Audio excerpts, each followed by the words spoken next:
Hello नमस्कार, welcome to inculcate learning. KVS की preparation हम कर रहे हैं, उसमें हमारा ये लास्ट टॉपिक है। आई थिंक ये जो करिकुलम वाला टॉपिक है उससे पहले डल जाएगा, सो इट्स बेटर कि मैं वो थोड़ा सा बता दूंगी, डिस्कस कर दूंगी। बट ओवरऑल ये बहुत बड़ा टॉपिक है, आपको बहुत अच्छे से समझ आना चाहिए कि एफएलएन है क्या। दो जगह पे मेंशन है सिलेबस में देखा जाए तो। जैसे स्टूडेंट बोल रहे थे ना कि मैम सेकंड यूनिट में कुछ पार्ट छोड़ दिया आपने एलएफएलएन वाला, तो ये सेकंड यूनिट में भी मेंशन है। फिफ्थ ये ई पार्ट में भी मेंशन है, बी और ई दोनों पार्ट में मेंशन है। और अगर बताऊं तो इसकी जो रिपोर्ट है वो 332 पेजेस की है। मैंने लिटरली सारी पढ़ी है और उसमें से आपके लिए जस्ट निकाल के लाई हूँ। ये शायद 50-55 स्लाइड्स होंगी। सारी स्टोरी, सारी बातें ध्यान से सुन लेना। इस वीडियो को बिल्कुल एंड तक, मतलब मेरे लास्ट वर्ड तक देख लेना कि मैं क्या आपको सजेस्ट कर रही हूँ, क्या आपको पढ़ना है, क्या चीजें आपको याद रखनी है। ठीक है, बहुत इंपॉर्टेंट है। भले ही इस यूनिट में 2 क्वेश्चन लिखे हुए, बट इस यूनिट से अगर फैक्चुअल टॉपिक्स बने तो इस यूनिट से बहुत सारी चीजें आने के चांसेस हैं। ठीक है, सो इट्स बेटर कि बहुत अच्छे से इसको किया जाए। मैंने बहुत मेहनत करके कहा है, तो लास्ट में इसको अच्छे से लास्ट तक सुन के जाना। ठीक है, जितनी भी देर की ये वीडियो बने, मुझे नहीं पता ये 1 घंटे की बनेगी, 1.5 घंटे की बनेगी। चलिए जी, FLN, national initiative for proficiency in reading with understanding and numeracy Bharat. तो ये जो NIPUN, ये जो फुल फॉर्म बनाई है हमने निपुण की। ठीक है, सो ये निपुण की फुल फॉर्म आप याद रखेंगे। निपुण भारत के अंडर ये चीज हमें बोली गई है कि हम नेशनल इनिशिएटिव ले रहे हैं। किसके लिए? रीडिंग विद अंडरस्टैंडिंग और न्यूमरेसी के लिए, जिसको हम क्या बोल रहे हैं, ये एक नेशनल मिशन है फाउंडेशनल लिटरेसी एंड न्यूमरेसी के लिए। तो इसको डिटेल में डिस्कस करेंगे। Very very very important topic, specifically अभी के एग्जाम के लिए, और अगर आने वाले किसी भी एग्जाम में ये जो है मेंशन है टॉपिक, तो बहुत इंपॉर्टेंट है।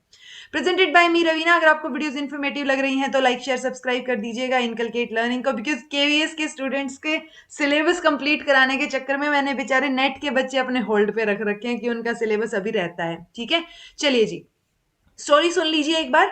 हमें पता है एनईपी 2020, और मैं उम्मीद कर रही हूं कि आपने एनईपी 2020 जो मैंने 6 वीडियोस बनाई हैं डिटेल में, उनको देखा होगा, बिकॉज उसमें मैंने सब कुछ एक्सप्लेन कर रखा है। ठीक है, सो एनईपी 2020 के अकॉर्डिंग, मतलब उसके जो गाइडलाइंस हैं उनको देखते हुए, उनके ऊपर चलते हुए, economic advisory council to the prime minister यानी EAC-PM ने क्या निकाला, एक रिपोर्ट जो है वो रिलीज की। किसके ऊपर? State of foundational literacy and numeracy in India. ठीक है, इसके ऊपर इन्होंने रिपोर्ट जो है दी। The report prepared by institute for competitiveness. Institute for competitiveness आप लगा लीजिए, एक बॉडी लगा लीजिए। उन्होंने इस रिपोर्ट को प्रिपेयर किया। क्या हाईलाइट किया कि बहुत इंपॉर्टेंट है अर्ली एजुकेशन में, मतलब अर्ली एजुकेशन जो है ना, स्टार्टिंग के जो ईयर्स हैं, जो हम इन्फेंसी के दौरान की बात करते हैं, इन्फेंसी के बाद और चाइल्डहुड तक। तो ये बात तो मैंने भी आपको बता रखी है कि 85% दिमाग का जो विकास है वो पहले ही हो जाता है, 6 साल से पहले। ठीक है, ये क्वेश्चन भी आ जाता है कई बार, बहुत ईजी पूछना हो तो, क्योंकि आजकल ये क्वेश्चन बहुत ईजी बन रखा है कि कितने प्रतिशत ब्रेन का विकास जो है वो 6 साल से पहले हो जाता है। तो वो 85%, या अगर 85 ऑप्शन में नहीं है तो 90% पे जाएंगे आप। ठीक है, पॉइंट क्या है कि इन्होंने बोला कि भाई बहुत इंपॉर्टेंट है, शुरुआती जो दौर है ना, शुरुआत का जो टाइम है बच्चे का पढ़ने का, अगर आपने उस टाइम पे अच्छे से उसको पढ़ाया, अच्छे से उसके दिमाग में चीजें डाली, तो वो उसके पूरी लाइफ के लिए बहुत बेनिफिशियल रहेगा। सो उसके लिए हमें बहुत अच्छे तरीके से अर्ली प्लान करना पड़ेगा, अर्ली इंटरवेंशंस करने पड़ेंगे, जो कि एनईपी 2020 में भी मेंशन है और निपुण भारत गाइडलाइंस में भी मेंशन है। और वही जो निपुण भारत गाइडलाइंस है, पूरा का पूरा जो इनिशिएटिव का जो PDF है 332 पेजेस की, वो मैंने पढ़ी और वो मैं आप लोगों को इसके अंदर मैंने उसका जिस्ट निकाला है। ठीक है, सो अगर हम ऐसा करते हैं, मतलब जो एनईपी 2020 में मेंशन है, निपुण भारत गाइडलाइंस जो है, और ये जो रिपोर्ट में इन्होंने मेंशन किया इंस्टीट्यूट फॉर कॉम्पिटिटिवनेस ने कि इंपॉर्टेंट है अर्ली एजुकेशन, जो शुरुआती दौर है, साल है, वो बहुत इंपॉर्टेंट है, ये long term improved learning outcomes हमें देंगे। ठीक है, सो ये चीज हो गई पहली बात।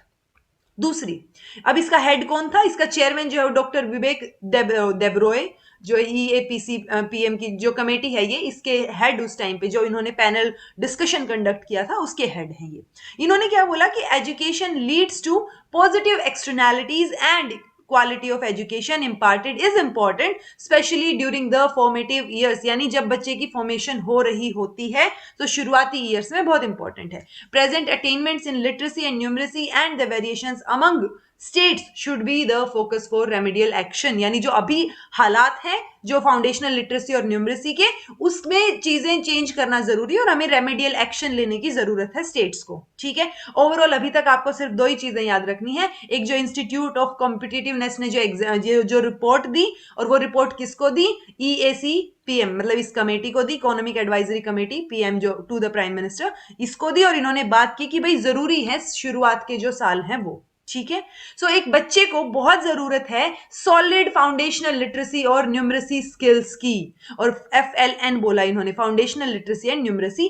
फाउंडेशनल लिटरेसी एंड न्यूमरेसी का मतलब क्या है, बेसिक रीडिंग, राइटिंग और मैथमेटिकल स्किल्स बच्चे में होनी चाहिए। ठीक है, इसके लिए इन्होंने ये भी बोला कि इंडेक्स जो है, एक इंडेक्स की बात की इन्होंने, index on foundational literacy and numeracy, ये एक पहला स्टेप हो सकता है जब हम ओवरऑल स्टेट की बात कर रहे हैं, किसकी, फाउंडेशनल लर्निंग की। ठीक है, किसके लिए, below 10 years in Indian states and union territories, जो 10 साल से नीचे के बच्चे हैं उनके लिए। ठीक है, इंडेक्स इंक्लूड्स, अब जो ये इंडेक्स की बात कर रहे हैं, इसमें 5 पिलर्स और 41 इंडिकेटर्स की बात की, तो ये याद रख लीजिएगा कि index on foundational literacy and numeracy का अगर पूछ लिया जाए तो ये इंडेक्स जो है वो 5 पिलर्स पे और 41 इंडिकेटर्स पे डिपेंडेंट है। 5 पिलर्स हमें पता होने चाहिए क्योंकि 41 इंडिकेटर्स तो वैसे भी नहीं पूछे जाने। सो एजुकेशनल इंफ्रास्ट्रक्चर अच्छा हो, then access to education, basic health, learning outcomes and governance. तो ये 5 वर्ड्स जो है, ये जो 5 पिलर्स हैं, ये आप याद रखेंगे। इंडिया जो है वो सस्टेनेबल डेवलपमेंट गोल्स 2030 जो हैं उनको कंप्लीट करने के लिए बाध्य, कमिट कर रखा है हमने। सो अब उनके साथ साथ हमारे में ये भी इंक्लूड हो जाएगा जो फाउंडेशनल लिटरेसी और न्यूमरेसी की बात है। ठीक है, अब आता है हमारा जो नेशनल मिशन है किस पे, foundational literacy and numeracy. Basically ये तो अभी तक जो हमने चीजें पढ़ी वो क्या थी, एक स्टोरी लाइन थी कि क्या क्या क्यों जरूरी है एफएलएन इंडेक्स क्या है, 5 पिलर क्या है, और 41 इंडिकेटर्स हैं वो भी ध्यान रखना है, और ये रिपोर्ट किसने दी है वो याद रखना है। ठीक है, तो ये तो था बिल्कुल बेस, नींव हो गई हमारी। अब बात आती है एफएलएन की, यानी निपुण भारत। तो निपुण भारत में जो निपुण है उसकी फुल फॉर्म आपको याद रखनी है, डेफिनेटली याद रखनी है, national initiative for proficiency in reading with understanding and numeracy. ठीक है, अब ये जो मिशन की पूरी रिपोर्ट है, इसमें है जी 17 चैप्टर हैं, 2 पार्ट्स हैं। 2 पार्ट्स में एक एकेडमिक एस्पेक्ट है और दूसरा एडमिनिस्ट्रेटिव एस्पेक्ट है। तो जो 17 चैप्टर्स में से पहले से लेके 8 चैप्टर्स तक जो हैं वो एकेडमिक एस्पेक्ट में इंक्लूडेड है, यानी हम टीचिंग का एग्जाम दे रहे हैं तो ये एकेडमिक एस्पेक्ट्स हमें वर्ड टू वर्ड अच्छे से पता होने चाहिए कि इसमें क्या चीज पूछी गई है, जो मैं आपको चैप्टर वाइज समझाऊंगी कि चैप्टर 1 में इस तरीके की चीजें हैं, 2 में इस तरीके की चीजें हैं, इस तरीके से। ठीक है, जो दूसरा एस्पेक्ट है एडमिनिस्ट्रेटिव एस्पेक्ट, जो लोग प्रिंसिपल या किसी और मतलब जो एडमिनिस्ट्रेटिव पोस्ट का एग्जाम दे रहे हैं वो इसको ज्यादा अच्छे से पढ़ जाना, बिकॉज इसके ऊपर ज्यादा चीजें पूछी जाएंगी कि कैसे आप उसको प्लान करेंगे, गोल सेटिंग कैसे होगी, तो वो सब चीजें एडमिनिस्ट्रेटिव पोस्ट के लिए अगर आप एग्जाम दे रहे हैं तो एडमिनिस्ट्रेटिव एस्पेक्ट को अच्छे से पढ़ना है।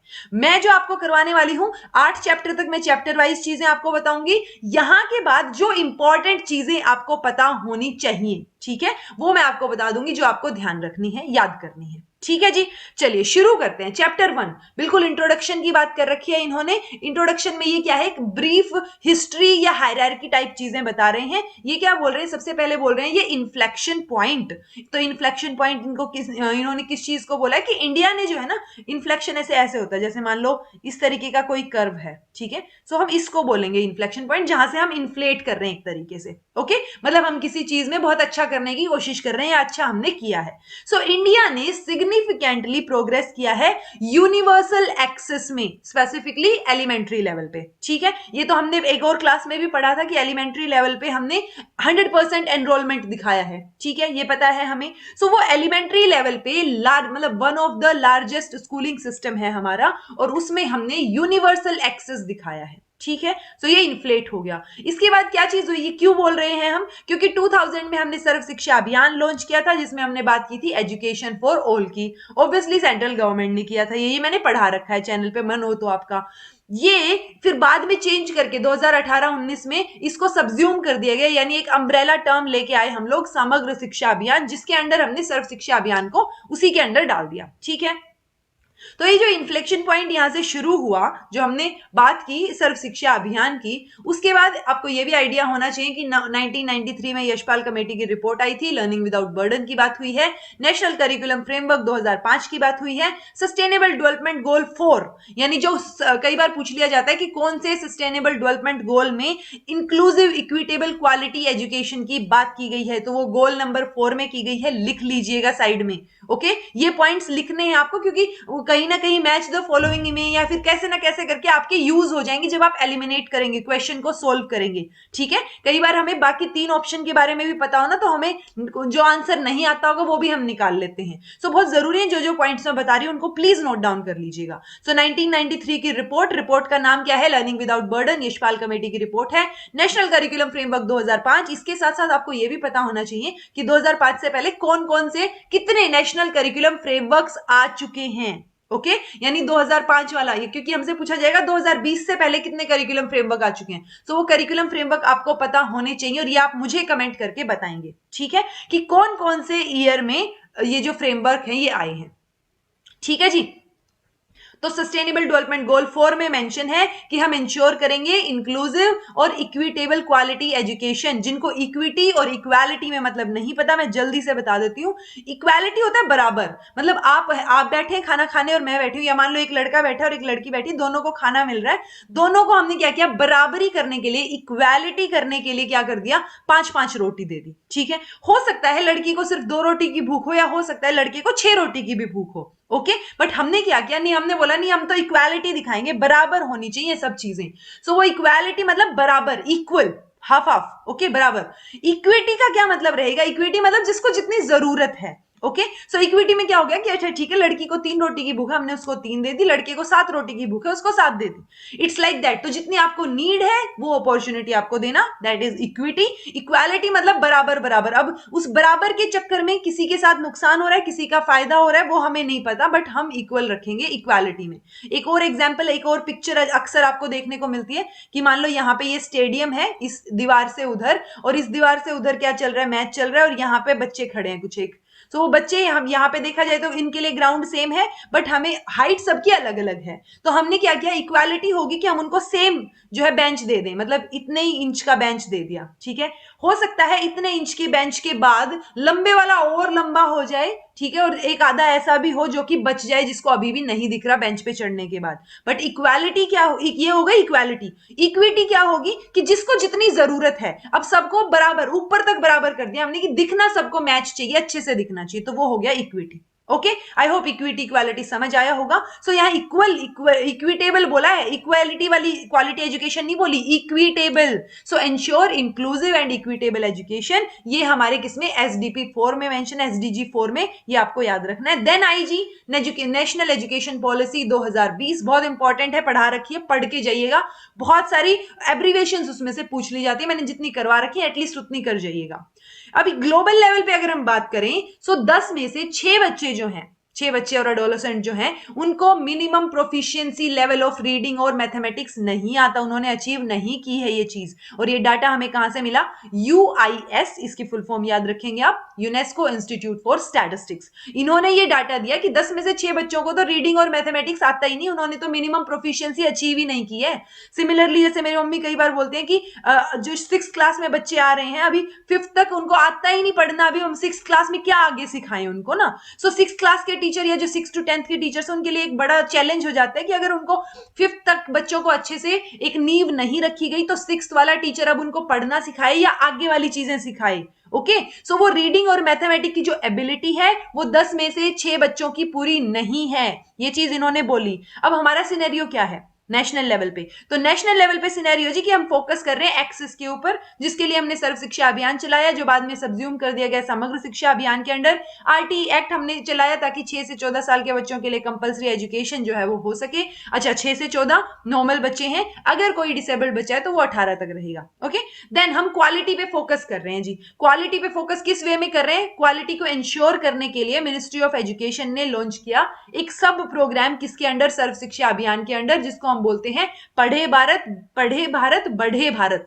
PBB फुल फॉर्म याद होनी चाहिए और पता होना चाहिए कि ये किसके अंडर आता है। तो ये SSA के अंडर आता है। ओके, अगर अभी SSA सर्व, अभी अगर ये वहां पे ऑप्शन में दिख जाए ना सर्व शिक्षा अभियान या समग्र शिक्षा अभियान, तो वो ऑटोमेटिकली समग्र हो जाएगा क्योंकि समग्र के अंडर ही अब सारी चीजें सब्ज्यूम्ड है। ठीक है, सो 2014 में ये सर्व शिक्षा अभियान के अंडर शुरू किया गया था। फोकस क्या था?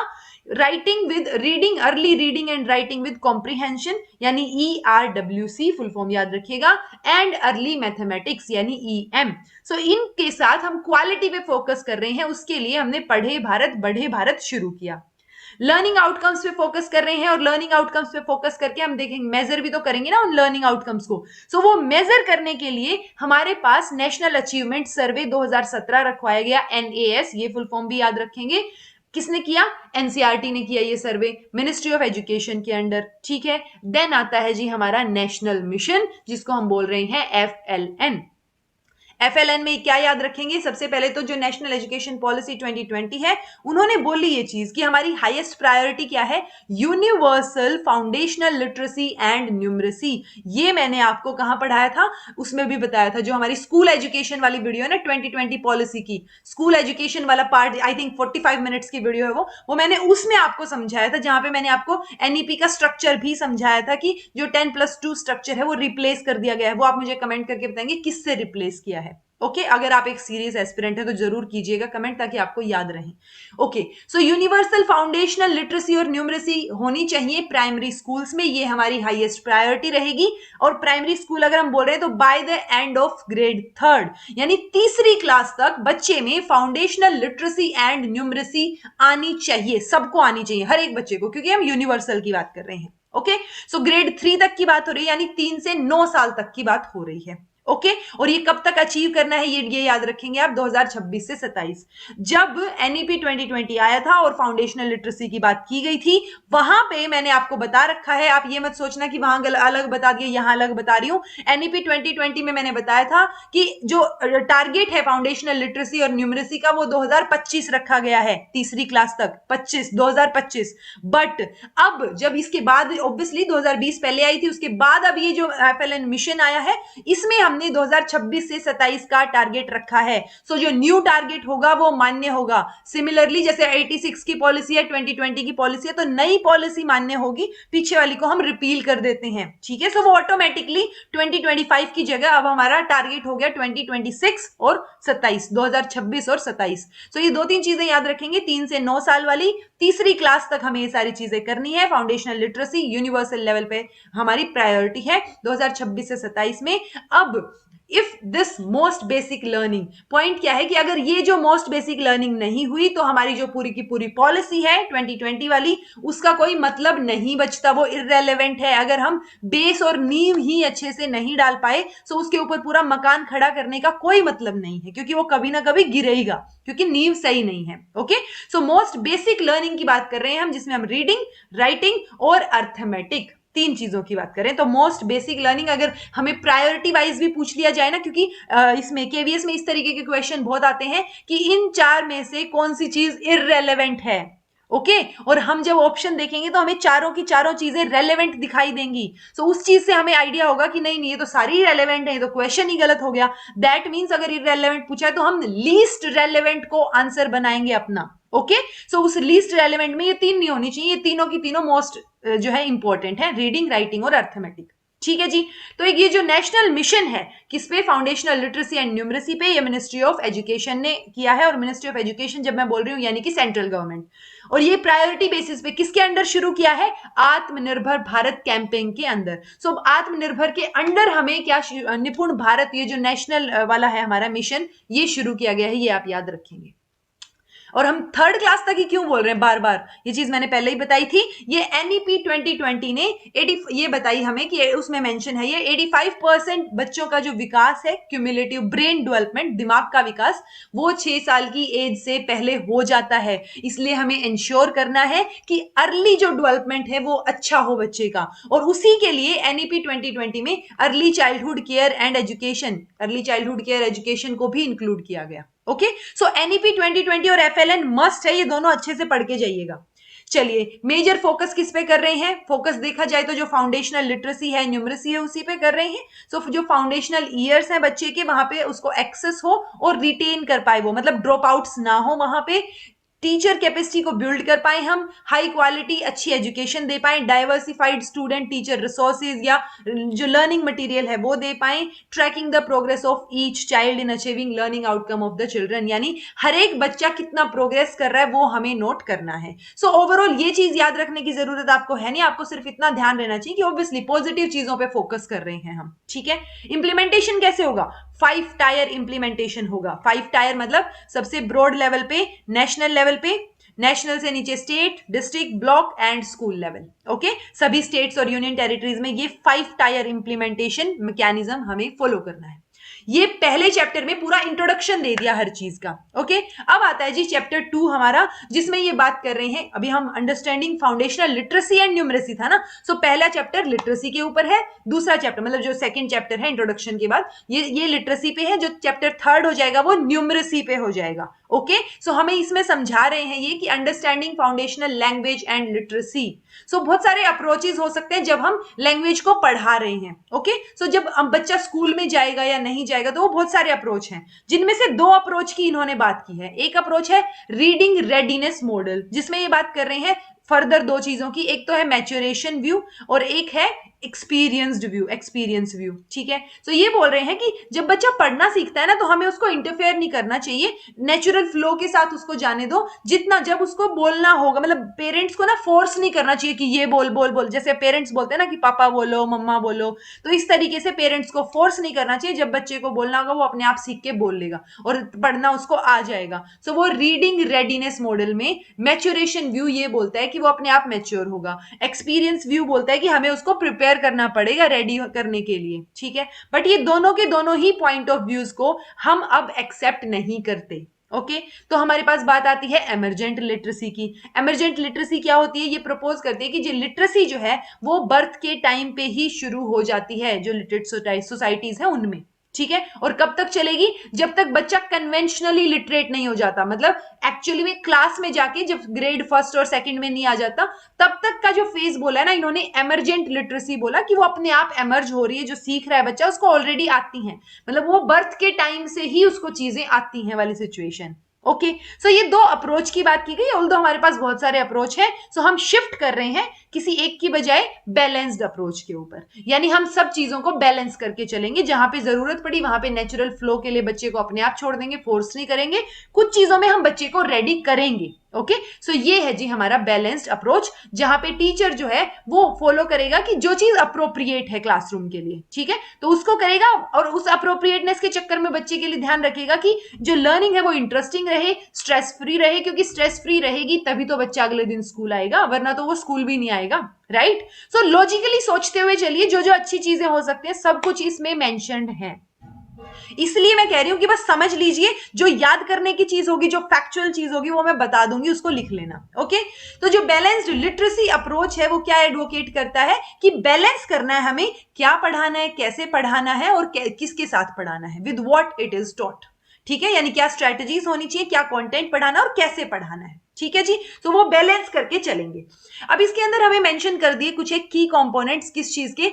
फाउंडेशनल लैंग्वेज एंड लिटरेसी के। ओके, यानी फाउंडेशनल लैंग्वेज लिटरेसी के कंपोनेंट्स में ओरल डेवलपमेंट आएगा, ओरल लैंग्वेज डेवलपमेंट की बच्चे का लैंग्वेज आनी चाहिए, उसको फोनोलॉजिकल अवेयरनेस होनी चाहिए कि वो साउंड डिटेक्ट कर पाए, चीजों को देख पाए, डिकोडिंग कर पाए, वो समझ पाए कि क्या बोला जा रहा है, वोकैबुलरी उसकी शुरू हो जाए यहाँ पे, रीडिंग कॉम्प्रिहेंशन उसको आता हो, रीडिंग फ्लुएंसी उसमें हो, कॉन्सेप्ट अबाउट प्रिंट को उसका आइडिया हो कि क्या चीज कहाँ पे कैसे प्रिंटेड है, मतलब क्या बना हुआ है, क्या चीजें हैं, राइटिंग का उसको आइडिया हो, और कल्चर ऑफ रीडिंग और इंक्लिनेशन टुवर्ड्स रीडिंग उसमें हो, मतलब वो पढ़ना चाहे।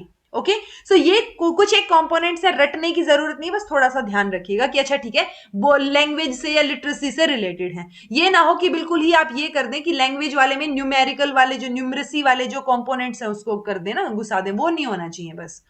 चलिए, अब कुछ एक पेडागोजी के स्टाइल्स इन्होंने दे दिए कि जब हम लैंग्वेज या लिटरेसी के डेवलपमेंट की बात करें तो किस तरीके से पढ़ाएंगे ना, हमें पता तो होना चाहिए बीइंग अ टीचर। तो बहुत अच्छे से इन्होंने एक्सप्लेन कर रखा है कि बीइंग अ टीचर आप कैसे पढ़ाएंगे। सो ड्रामा एंड रोल प्ले, या फिर creating a print rich environment, जोर जोर से बोल के पढ़ाना है, उनको सुनना है, बताना है, स्टोरीज लिखनी है, पोएम सुननी है उनकी, ठीक है। मिड डे मील एक रूटीन एक्टिविटी है, तो इसमें यह भी बताया गया है कि जो रूटीन में एक्टिविटीज होती है ना, कि अच्छा मिड डे मील है, दोपहर को सबने खाना खाना ही है, सो कैसे आप उसको यूटिलाइज करेंगे, मतलब उस टाइम को भी आप बच्चों को लर्निंग बाय डूइंग के तरीके सिखा सकते हैं। जैसे मान लो प्राइमरी तक की अगर हम बात करें, सो एनवायरमेंट में आपके पास टॉपिक्स आ जाते हैं, फूड का आ जाता है, ठीक है, वाटर का आ जाता है, सो खाना तो खा ही रहे हैं ना वो, सो उस टाइम पे आप उसको वो वाले चैप्टर्स पढ़ाने की नॉलेज दे सकते हैं, मतलब उसको समझ पता भी नहीं चलेगा कि कैसे पढ़ा दिया, बट वही चीजें उसको समझ आ जाएंगी।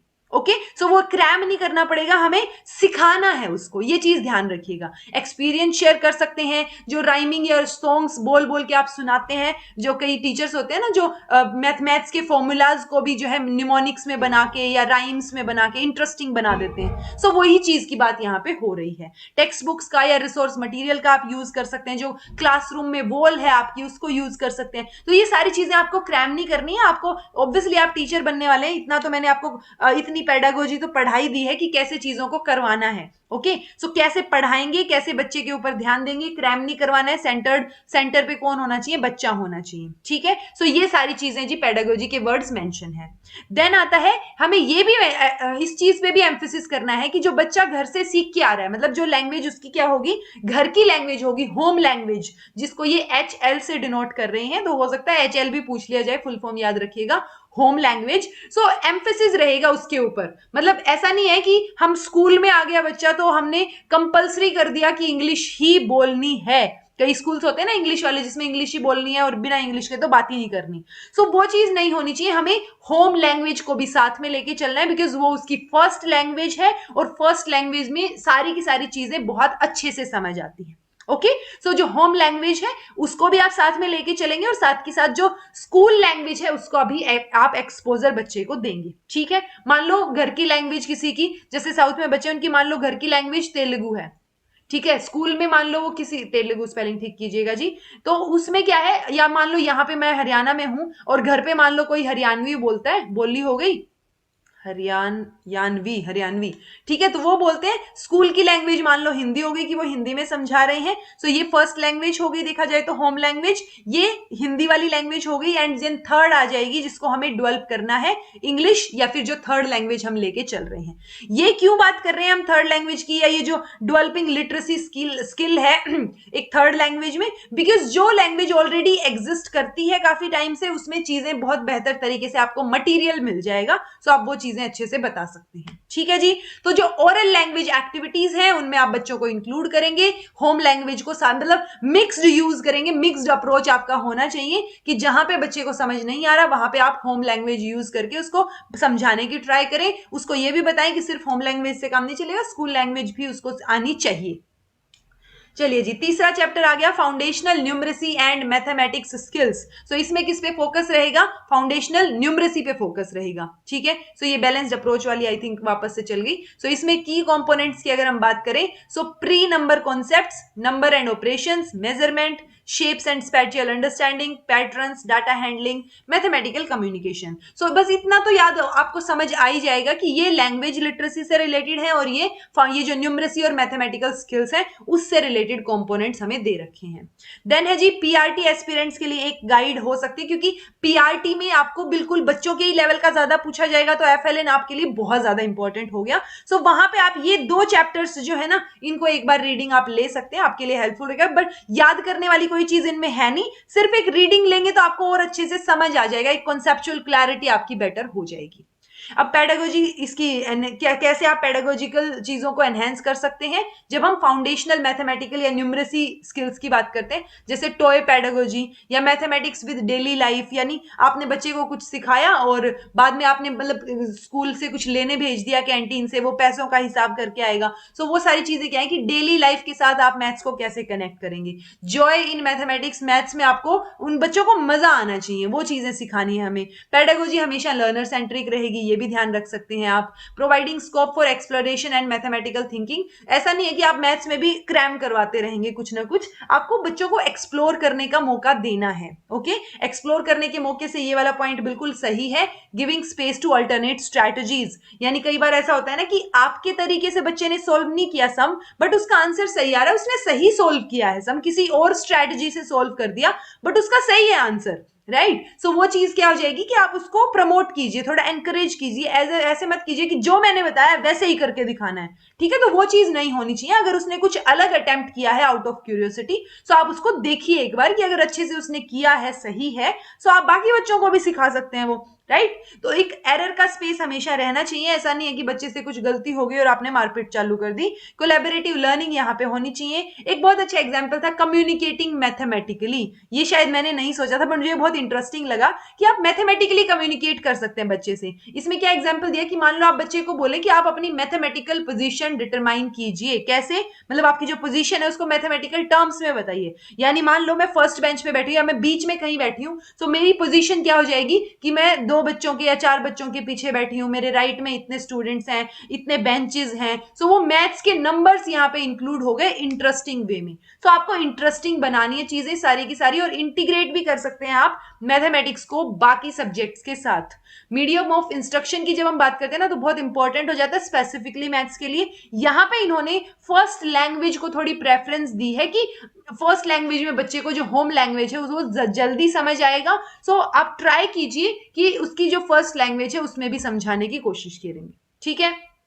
Fourth chapter, shifting towards competency based learning. Competency based learning, experiential based learning करवा रखी है मैंने, बस उसी की तरफ शिफ्ट होने को कह रहे हैं ये कि रोट लर्निंग या जो ट्रेडिशनल मेथड है उसकी बजाय कॉम्पिटेंसी बेस्ड लर्निंग होनी चाहिए। सो कॉम्पिटेंसी की जब हम बात करते हैं तो हम combination of knowledge, skills, attitudes and values की बात करते हैं। ये सारी चीजें मिलके एक कॉम्पिटेंसी बना रहे हैं, और वो चीज हम एक्सपेक्ट कर रहे हैं कि सब में आए। मतलब एक कॉम्पिटेंसी, एक स्किल जो है वो बच्चों में डेवलप हो, उसकी बात कर रहे हैं हम।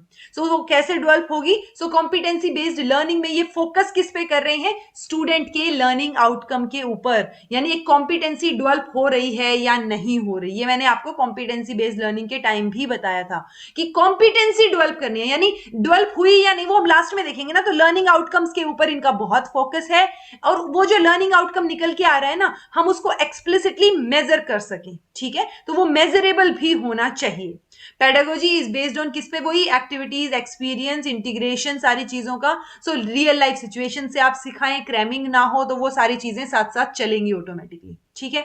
कॉम्पिटेंसी बेस्ड लर्निंग में बच्चों से आप क्या क्या एक्सपेक्ट करते हैं, या मतलब उसमें क्या चीजें होंगी? So children advance to the next level of learning outcomes only upon achieving the certain level of proficiency at the current level. आप बेसिक से एडवांस लेवल में उसको तभी सिखाएंगे जब उसका बेसिक क्लियर होगा। एडवांस से भी और एडवांस में, मोर एडवांस्ड में जाएंगे तब जाएंगे जब आप उसका एडवांस क्लियर होगा। यानी जो करंट लेवल है जो आप सिखा रहे हैं उसमें जब उसको महारत हासिल हो जाएगी, तो ये एक तरीके से मास्टरी लर्निंग पे फोकस कर रहे हैं, ठीक है। और मास्टरी लर्निंग होगी तभी तो लास्ट में जाके कोई स्किल डेवलप होगी हम में, राइट। सो उसके ऊपर फोकस हो रहा है। प्राइमरीली ये फॉर्मेटिव असेसमेंट की बात करते हैं। कॉम्पिटेंसी बेस्ड लर्निंग की जब भी बात आएगी तो फॉर्मेटिव असेसमेंट के ऊपर ज्यादा फोकस है, ताकि हमें तभी की तभी अच्छे से आइडिया हो जाए कि जो अंडरस्टैंडिंग है वो बच्चे की कितनी है। कुछ एक लाइफ स्किल्स की भी ये बात कर रहे हैं, जिसमें ये life skill, decision making skill, organizing skill, communicating skill और एनकरेजिंग क्यूरियोसिटी की बात करते हैं। तो ये वर्ड्स थोड़े से ऐसे दिमाग में रखिएगा कि ओके, इस तरीके की स्किल डेवलप करनी है हमें बच्चों में। देन आता है जी मोस्ट इंपॉर्टेंट जो आपको याद रखना है, इंटीग्रेटेड एंड होलिस्टिक डेवलपमेंट करना है हमें, और 3 गोल्स के थ्रू करना है। अब ये 3 गोल आप याद रखेंगे, डेवलपमेंटल गोल 1, 2 एंड 3। ये डेवलपमेंटल गोल जो मैंने आपको एक वो भी दिखाई थी ना लास्ट से, शायद लास्ट वीडियो में, जब भी मैंने आपको वो निष्ठा वाला प्रोग्राम दिखाया था ऑनलाइन सर्च करके। सो उस निष्ठा वाले में ही जब आप जाके नीचे सर्च करेंगे तो उसमें आपको दिख जाएगा कि डेवलपमेंटल गोल 1, 2, 3 इस तरीके से मेंशन है। सो गोल 1 किसका है जी? चिल्ड्रन जो है उनकी गुड हेल्थ और वेलबींग मेंटेन होनी चाहिए। दूसरा किसका है कि हमें उनको इफेक्टिव कम्युनिकेटर बनाना है, और तीसरा किस चीज के ऊपर फोकस है कि वो इन्वॉल्व्ड लर्नर बने विद देयर इमीडिएट एनवायरमेंट, यानी एनवायरमेंट के साथ इन्वॉल्वमेंट उनकी हो। ठीक है, तो ये 3 गोल्स आपको याद होने चाहिए। ओके, अब ये जो 3 गोल्स बनाए गए हैं डेवलपमेंटल गोल्स, ये किस बेस, अच्छा एक मिनट, ये डेवलपमेंटल गोल्स और सस्टेनेबल डेवलपमेंट गोल दो अलग चीजें, कंफ्यूज मत कर जाइएगा कि सस्टेनेबल डेवलपमेंट गोल की बात हो रही है, नहीं, ये डेवलपमेंट के गोल्स हैं जो हम एफएलएन में बना रहे हैं। ओके, और ये गोल्स किस बेसिस पे बनाए हैं इन्होंने, दो डॉक्यूमेंट्स हैं, एक है प्री स्कूल करिकुलम और एक है learning outcomes at elementary stage और learning outcomes at secondary stage. तो बेसिकली ये जो प्री स्कूल करिकुलम है और लर्निंग आउटकम नाम के डॉक्यूमेंट है जो कि एनसीईआरटी ने डेवलप किए हैं, उनके अंदर से चीजों को निकाल के देख के ये 3 गोल्स प्रिपेयर किए गए हैं। ओके, सो जो प्री स्कूल करिकुलम है और लर्निंग आउटकम है, ये दो अलग अलग डॉक्यूमेंट हैं, दो डॉक्यूमेंट के नाम हैं, ये याद रखिएगा इनको, ठीक है, जो कि एनसीईआरटी ने डेवलप किए हैं। अब हमने ये तो बता दिया कि ये डेवलपमेंट के गोल्स हैं, अब इनको कोडिंग की भी बात की है इन्होंने ना, कि कोड कैसे करेंगे, क्योंकि अगर डेवलपमेंट की बात करेंगे तो बहुत सारी चीजें आ जाएंगी, सो इन्होंने कोडिंग की भी बात की है, बस आपको आइडिया होना चाहिए कि ओके इन्होंने बात की है। ओके, तो ये जो 3 डेवलपमेंटल गोल्स हैं, each learning outcome has been given a number और कोड, तो हर एक लर्निंग आउटकम को एक कोड दे दिया। कैसे दे दिया, जैसे मान लो फर्स्ट वाला था हमारा, क्या था, ये है हेल्थ एंड वेलबींग, तो इसको हमने बोला HW। दूसरा है इफेक्टिव कम्युनिकेटर EC, और इफेक्टिवली आप कम्युनिकेट कब करेंगे, जब लैंग्वेज सीखेंगे। सो लैंग्वेज में भी इन्होंने क्या किया, वो इसका कोड क्या दिया, ECL1 first language, ECL2 second language, और ऐसे ही ECL3। ओके, सो ECL की अगर बात आए तो सेकंड डेवलपमेंट गोल की बात हो रही है, ये जो थर्ड है इसमें इन्वॉल्व्ड लर्नर की बात है तो IL। ओके, सो इस तरीके से कोडिंग दी है इन्होंने, और इन्हीं के अंदर इन्होंने ये जो फाउंडेशनल ईयर लेवल है, फाउंडेशनल ईयर लेवल, तो जो ये फाउंडेशनल ईयर लेवल इसकी फुल फॉर्म है इसकी, इसमें फर्स्ट से लेके 6 तक स्टेजेस भी दी हैं इन्होंने। ओके, सो FYL 1 2 3 4 5 6 हैं, एग्जिस्ट करती हैं चीजें। ओके, सो 6 लेवल्स में इन्होंने डिवाइड किया है डेवलपमेंटल गोल्स को। अब क्राइटेरिया रेफरेंस्ड मेजरमेंट के लिए, और क्राइटेरिया रेफरेंस्ड मेजरमेंट होता क्या है वो मैंने आपको टेस्ट कंस्ट्रक्शन की वीडियो में समझा रखा है, ठीक है, कि क्राइटेरिया या स्टैंडर्ड टेस्ट क्या होते हैं, तो उनको देखिएगा, और नहीं देखा है मैंने डाल रखा है वो इसमें प्लेलिस्ट में। So for criteria referenced measurement, NCERT और एससीईआरटी जो है वो डेवलप करेंगे आइटम बैंक्स, किसके ऊपर, दीक्षा प्लेटफॉर्म पे। दीक्षा की फुल फॉर्म बता रखी है मैंने, क्या थी कमेंट करके बताइएगा। तो एक यूनिफॉर्म कोडिंग सिस्टम जो है वो इन्होंने अप्लाई कर दिया, जितनी भी टेक्स्ट बुक्स हैं, जो एनसीईआरटी और एससीईआरटी की टेक्स्ट बुक्स हैं, वहां पे भी हम इस यूनिफॉर्म कोडिंग सिस्टम को यूज कर सकते हैं। ओके, अब ये यूनिफॉर्म कोडिंग सिस्टम है कैसे, देखिए मैंने बोला था ना आपको, सबसे पहले क्या दिखेगा आपको उस कोडिंग में, गोल या एरिया दिखेगा, तो एरिया तो हमारे पास 3 है, HW ECL और IL। ओके, ये है फर्स्ट, यानी ईयर या लेवल कौन सा है आपका ना, 6 लेवल की बात किया ना हमने, first second third fourth fifth six, 6 level, तो वो 6 लेवल यहां दिख जाएंगे, और ब्रैकेट में आप ईयर भी लिख सकते हैं, ईयर वाला लेवल या ईयर। देन है जी लर्निंग आउटकम नंबर, तो ये लर्निंग आउटकम की इन्होंने एक टेबल दे रखी है जिसमें आपको नंबर्स मिलेंगे, वो नंबरिंग आप दे सकते हैं। अब ये मोटो क्या है ये वाली स्लाइड का, सिर्फ इतना है कि अगर आपको पूछ लिया जाए कुछ HW 1 पॉइंट समथिंग कुछ कुछ करके कि इसमें कौन सी चीज क्या डिनोट करती है, सो वो ध्यान रखिए। HW मतलब गोल या एरिया है, HW ECL कुछ भी आ सकता है इसकी जगह, और फिर लेवल आपको दिखेगा, और फिर लर्निंग आउटकम का नंबर आपको दिखेगा। ठीक है जी, चैप्टर नंबर 5 फोकस किस पे कर रहे हैं जी हम टीचिंग लर्निंग में, कैपेबिलिटी पे, developing capabilities of the child. तो बच्चे की कैपेबिलिटी को डेवलप करना है, लर्निंग एनवायरनमेंट किस तरीके से होना चाहिए, according to the needs of the learner. तो बहुत बेसिक सी चीजें तो हमें पता है, जब भी हम पेडागोजी पढ़ते हैं कि नीड्स का ध्यान रखना है, स्पेसिफिकली इंडिविजुअल नीड्स की बात करते हैं हम। ओके, सो इन्होंने क्या किया, क्वालिटी एजुकेशन को एनहेंस करने के लिए लर्निंग एनहेंसमेंट प्रोग्राम जो है वो चलाया। ओके, और उस लर्निंग एनहेंसमेंट प्रोग्राम यानी LEP फुल फॉर्म याद रखिएगा, इसकी गाइडलाइंस भी इन्होंने दी, वो भी कोविड-19 के दौरान, और वो फ्रेम किसने की, एनसीईआरटी ने। तो गाइडलाइंस में जाने की जरूरत नहीं, क्योंकि उनमें कहीं ना कहीं प्रोग्राम मतलब लर्निंग को कैसे एनहेंस करना है बढ़िया तरीके से वही मिलेगा, बट ये किसने दिया, एनसीईआरटी ने ये गाइडलाइंस दी हैं, ये याद रखिएगा। Implementing learning enhancement under FLN, so teacher किस चीज के ऊपर फोकस करेगा, सो टीचर फोकस करेगा, teacher need to focus on जो फोनोलॉजिकल अवेयरनेस है या sound discrimination, visual perception, visual association, इन चीजों पे करेगा। पेरेंट्स या गार्जियंस को इंक्लूड कर सकते हैं, या कुछ एक वॉलंटियर्स को इंक्लूड कर सकते हैं जो पेरेंट्स को ओरिएंट करेंगे, डायरेक्शन दिखाएंगे कि एक्टिविटीज वो घर पे कैसे कंडक्ट कर सकते हैं। ठीक है, पेरेंट्स और वॉलंटियर्स जो है वो गाइड कर सकते हैं किससे रिलेटेड, कुछ कार्ड वगैरह या कुछ ना कुछ क्रिएटिव आइटम्स क्रिएट करने पे, जिससे कि हम घर पे मतलब बच्चों के अंदर भी वो एक इंटरेस्ट जो है वो क्रिएट हो कुछ सीखने का, कुछ करने का। ठीक है, with children of class first and second आप पेबल्स यूज कर सकते हैं, ये कुछ और वर्ड था I think, pebbles, pulses, basically जो कॉन्क्रीट चीजें हैं ना उनमें आप लर्निंग बाय डूइंग दिखा सकते हैं कि अच्छा ठीक है ये 2 ऑरेंजेस थे, 2 में से अगर मेरे पास एक मैंने खा लिया तो कितने बचे, 1 बचे, तो वो सब्सट्रैक्शन हो गया। ठीक है, सो इस तरीके से आप सिखा सकते हैं। फोकस मेजरली किस पे रहेगा जी, चाइल्ड सेंटर्ड पेडागोजी के ऊपर रहेगा, इसको याद रखिएगा। सो टीचिंग लर्निंग में फोकस रहेगा बच्चे के ऊपर, और फोकस में टीचर को क्या करना है, या टीचर को मतलब teacher need to demonstrate equal and appropriate expectation. ऐसा नहीं होना चाहिए कि ये तो लड़की है ना इससे कम एक्सपेक्टेशन रख ली, बराबर होनी चाहिए एक्सपेक्टेशंस। ठीक है, दोनों बराबर परफॉर्म करेंगे, आप बराबर अटेंशन देंगे, रिस्पेक्ट, इक्वल लर्निंग अपॉर्चुनिटीज उनको मिलनी चाहिए। ऐसा नहीं है कि यहाँ पे जेंडर बायसनेस आ जाए। ओके, जो भी आप बुक सेलेक्ट करेंगे, कोई पिक्चर सेलेक्ट करेंगे, कोई पोस्टर क्लास में दिखा रहे हैं, कोई टॉय या मटेरियल दिखा रहे हैं, कोई भी एक्टिविटी हो रही है उसमें कहीं भी जेंडर बायसनेस नहीं आना चाहिए। ओके, बीइंग अ टीचर आप कोई भी जेंडर बाइज्ड स्टेटमेंट यूज नहीं करेंगे जब भी इंस्ट्रक्शंस दे रहे हैं या कोई भी चीज हो रही है वहां पे आप पर्टिकुलरली किसी एक जेंडर को डिनोट नहीं करेंगे, उसी को नहीं बताएंगे सारी चीजें। ओके, देन है जी आप ऐसी स्टोरीज, राइम्स, सॉन्ग्स, एक्टिविटीज इस तरीके से सिलेक्ट कर सकते हैं जो कि गर्ल और बॉय दोनों को डिपिक्ट करती हो। ऐसा ना हो कि वहां मतलब ये नहीं होना, और उसके साथ साथ विद स्पेशल नीड्स के साथ जो बच्चे हैं या जो सेम रोल आप दिखा सकते हैं। ऐसा ना हो कि अगर ऑटो ड्राइवर आप दिखा रहे हैं तो उसमें सिर्फ आदमी चला रहा है और घर में खाना सिर्फ लेडी पका रही है, वो चीजें नहीं दिखनी चाहिए कहीं भी। ठीक है, encourage learners to follow their interest that enables them to develop skills, self regulation की, परसिवरेंस की टास्क में, या फिर गुड हैबिट्स की। सो ओवरऑल आपको किस तरीके की पेडागोजी का इस्तेमाल करना है भाई, टॉय बेस्ड पेडागोजी और एक्सपीरियंशियल लर्निंग। ये चीज मैं ऑलरेडी आपको एक्सपीरियंशियल लर्निंग बता चुकी हूं। टॉय बेस्ड पेडागोजी में हम क्या बोल रहे हैं कि आप चीजों को करके दिखाइए, सिखाइए, आसपास की चीजों से, एनवायरमेंट से बच्चों को सिखाने की कोशिश करनी है। बीइंग अ टीचर आप कैसे लेसन प्लान प्रिपेयर करेंगे वो भी इन्होंने बता रखा है, एक स्टेप्स दे रखे हैं। हो सकता है अगर बहुत डीप में कॉन्सेप्चुअल क्वेश्चन आए तो इनको सीरीज में लगाना आ जाए, मतलब थोड़े हाई लेवल का अगर आया तो। सो अंडरस्टैंडिंग, पहले आप लर्निंग आउटकम्स को समझेंगे, प्लान करेंगे specific learning activities and pedagogies, planning to sequence the lesson in an engaging और मीनिंगफुल वे, मतलब एंगेज होना चाहिए बच्चा उसमें, इस तरीके से आप प्लान करेंगे।